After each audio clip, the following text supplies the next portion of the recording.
அட்ரா சக்க பாஜகவின் ஆட்டம்.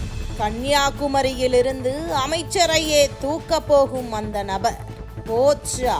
கன்னியாகுமரி மாவட்டம் தமிழ்நாட்டின் தென்கோடி மட்டுமல்ல, சுற்றுலா, விவசாயம், மலைவளம், கடல் வளம் என அனைத்தையும் ஒருங்கே கொண்ட ஒரு வளமான மண். ஆனால் இத்தனை வாய்ப்புகள் இருந்தும் இந்த மாவட்டம் இன்று வளர்ச்சியின்றி பின்தங்கி கிடப்பதற்கு முழு பொறுப்பும் திமுக அரசுக்கே என பாஜக மாவட்ட தலைவர் சதீஷ் ராஜா கடுமையாக குற்றம் சாட்டுகிறார். ஆட்சிக்கு வந்த திமுக அரசு குமரி மக்களின் எதிர்பார்ப்புகளை முற்றிலும் புறக்கணித்து மாவட்டத்தை ஒரு நிராசையின் விளிம்பில் தள்ளியுள்ளது என்பதே உண்மை.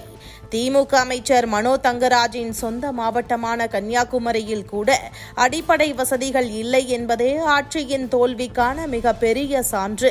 தேர்தல் நேரத்தில் சர்வதேச சுற்றுலா தலமாக மாற்றுவேன் என வாக்குறுதியளித்த அமைச்சர் மனோ தங்கராஜ் இன்று அந்த வாக்குறுதிகளை காற்றில் பறக்க விட்டிருக்கிறார். சுற்றுலா வருமானம் கொழிக்கும் இந்த மாவட்டத்தை மேம்படுத்த எந்த ஒரு திட்டமும் நடைமுறைப்படுத்தப்படவில்லை என்பதால் மக்கள் கடும் ஏமாற்றத்தில் உள்ளனர். திற்பரப்பு அருவி, திருவட்டாறு, குலசேகரம் போன்ற முக்கிய சுற்றுலா பகுதிகளுக்கு செல்லும் சாலைகள் குண்டும் குழியுமாக இருப்பது இதுவா ஒரு அமைச்சரின் மாவட்டம் என்ற கேள்வியை எழுப்புகிறது. பால் மதிப்பு கூட்டும் மையங்கள் இல்லை, விவசாயிகளுக்கான ஆதரவு இல்லை, இளைஞர்களுக்கான வேலை வாய்ப்புகள் இல்லை, அனைத்திலும் திமுக அரசு தோல்வியடைந்துள்ளது. தன் சொந்த மாவட்டத்தையே வளர்ச்சி பாதையில் கொண்டு செல்ல முடியாத அமைச்சர் மாநில வளர்ச்சியை எவ்வாறு முன்னெடுப்பார் என்ற கேள்வி இயல்பாக எழுகிறது.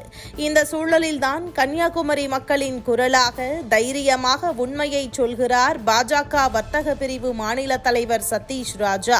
ஆட்சியின் அலட்சியத்தையும் திமுக அரசின் வெற்று வாக்குறுதிகளையும் வெளிச்சம் போட்டு காட்டி குமரி மாவட்டத்திற்கு உரிய வளர்ச்சியை கேட்டு தொடர்ந்து போராடி வருகிறார். மக்கள் பிரச்சனைகளை அரசின் முன் வலுவாக முன்வைத்து கன்னியாகுமரியை வளர்ச்சியின் பாதைக்கு கொண்டு செல்ல வேண்டிய அவசியத்தை உறுதியாக எடுத்துரைப்பதே சதீஷ் ராஜாவின் அரசியல் நோக்கம்.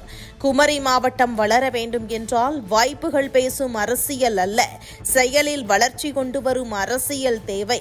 அந்த மாற்றத்தின் குரலாக கன்னியாகுமரியின் நம்பிக்கையாக இன்று மக்கள் பார்க்கும் பெயர் சதீஷ் ராஜா.